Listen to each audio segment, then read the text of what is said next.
Hello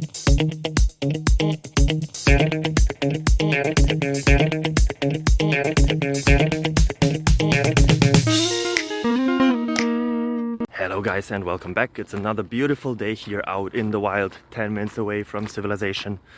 I hope you're doing as greatly as I am. I don't know if that's a grammatically correct sentence. I don't care very much. I hope you don't neither. I should look up some grammar.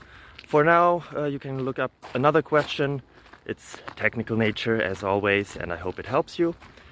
If it does, feel free to leave a like, a comment, subscribe, ring the bell to get notified about every and each other video we do and upload.